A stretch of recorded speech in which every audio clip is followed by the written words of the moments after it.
Фильмнің басында Ронни атты бала өзінің атасы мен оның Чико деген иті туралы әңгіме айта бастайды. Ол Чиконы өзінің қаһарманы деп атайды және оның әңгімесін түсіндіре бастайды.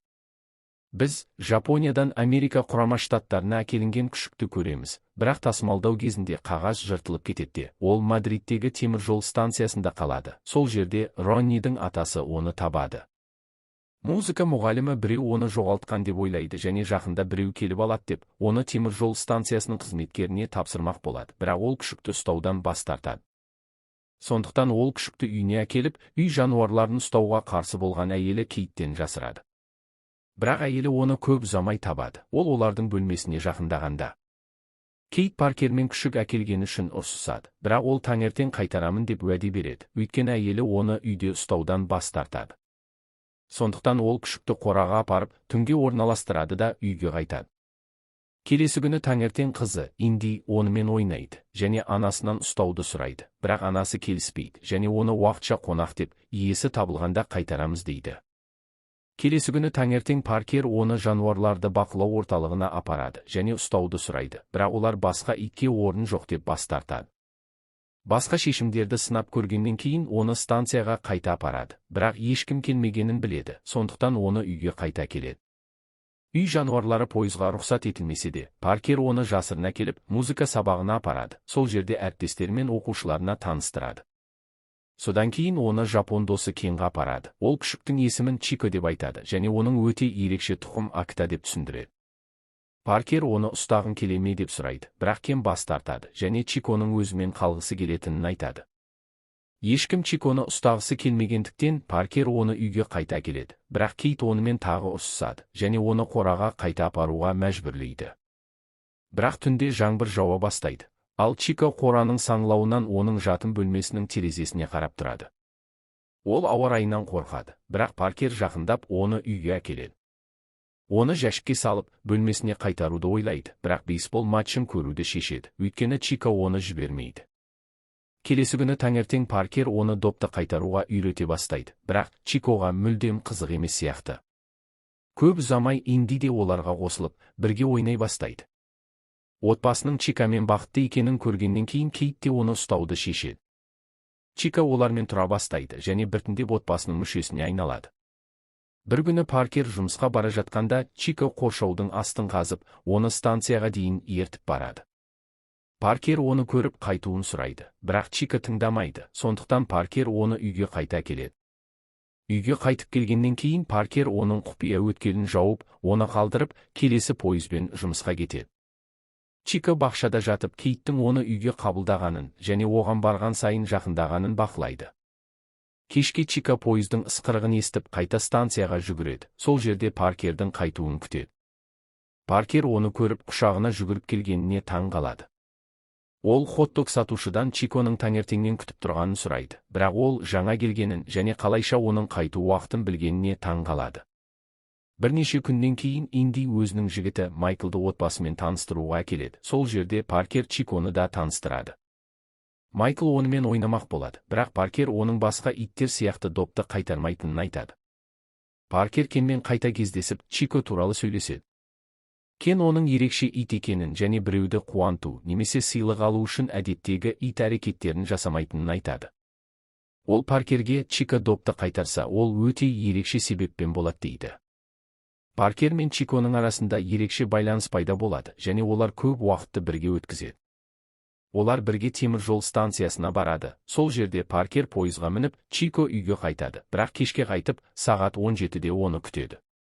Хот-дог сатушы, кітапханашы Мэриан және темір жол қызметкері сияқты барлығы олардың әдетін байқайды. Өйткені Чико әрқашан күтіп тұрады және Паркер қайтып келгенде оны жылы қарсы алады. Көп ұзамай Инди Майклға тұрмысқа шығады. Ал Чико отбасы мүшесі ретінде үйлену тойына қатысады, тіпті отбасылық суреттерде де шығады. Паркер мен Чико бірдей әдетті жалғастырады және уақыт өте келе бір-біріне жақындай түседі. Бір күні Инди жүкті екенін хабарлайды. Кейт пен Паркер қуанып, оны құттықтайды, ал Чико олардың бақытын бақылайды. Бірнеше күннен кейін Паркер мен Инди олардың 25 жылдық некелік мерейтойын тойлайды және бірге әдемі уақыт өткізеді, бір-біріне махаббаттарын білдіреді. Келесі күні таңертең Паркер жұмысқа дайындалып жатқанда Чико оғаш қылып, оны жібермейді. Паркер оны тыныштандырып, себебін түсінуге тырысады, бірақ түсіне алмайды. Ол Чиконы өзімен бірге баруын сұрайды, бірақ ол қозғалмайды, сондықтан Паркер иті жоқ кетеді.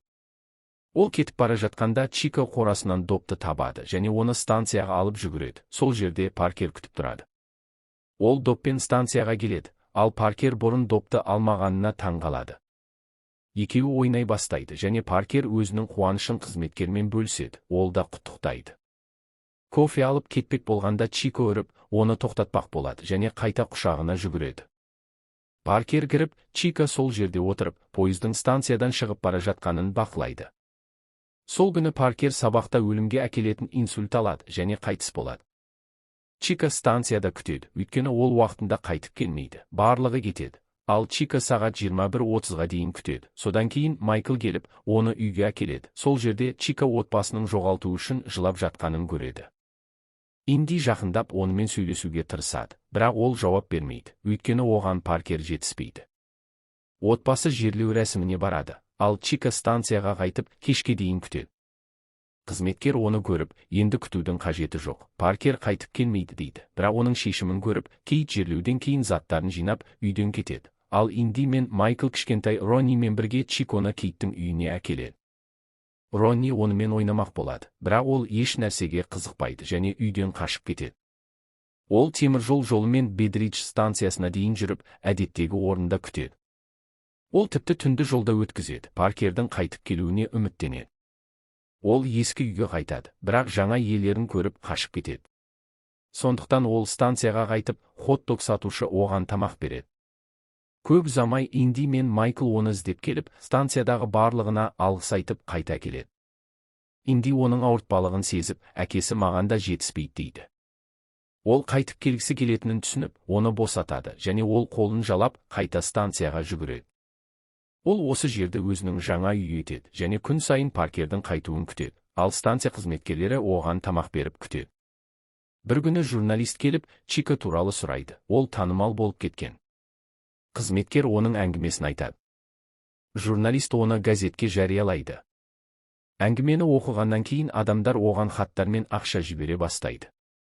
Паркердің досы Кен де мақаланы оқып, оны көруге барады. Ол Чиконың шығындарына ақша беруге тырысады, бірақ сатушы барлығы оған күтім жасап жатқанын, және ол қазір қоғамның бір бөлігі екенін айтады. Кен жапон тілінде сөйлеп, досы мағанда жетіспейді дейді. Маусымдар ауысады, ал Чико Паркердің қайту үмітінен бас тартпайды. Оның қайтыс болғанның 10-шы жылдығында Кейт Паркердің қабіріне барады, сол жерде оны кездестіреді. Оны станцияға әкеледі, сол жерде ескі Чико әлі досын күтеді. Ол оны жылы құшақтап, жылайды, өйткені ол оны 10 жыл күтіп тұрғанын біледі. Станциядағы барлығы Чиконың ауыртпалығын түсініп, оған жанашырлық танытады. Ол үйге қайтып, отбасылық альбомды көрсетіп, Ронниге Паркер мен Чико туралы айтады. Станцияға қайтып, Чико есікке қарап тұрады және жолаушылардың кетуін бақылайды. Ол Паркерді есіне алады және бірге өткізген сәттерін сағынады. Рождество түнінде Чико әлі күтіп тұрғанда, Паркер есіктен шығып, құшағына жүгіргендей сезінеді, бірақ бұл тек қиял. Қазіргі уақытқа қайтып, Ронни әңгімесін аяқтайды. Чиконы қаһарманы деп атайды, өйткені ол махаббат пен адалдықтың мағынасын үйреткен. Ол сыныптан қол шапала қалады. Ронни мектептен қайтып, автобустан түседі. Сол жерде Майкл күшікпен бірге күтеді. Ол күшікті Чико деп атайды және екеуі бірдей жолмен кетеді.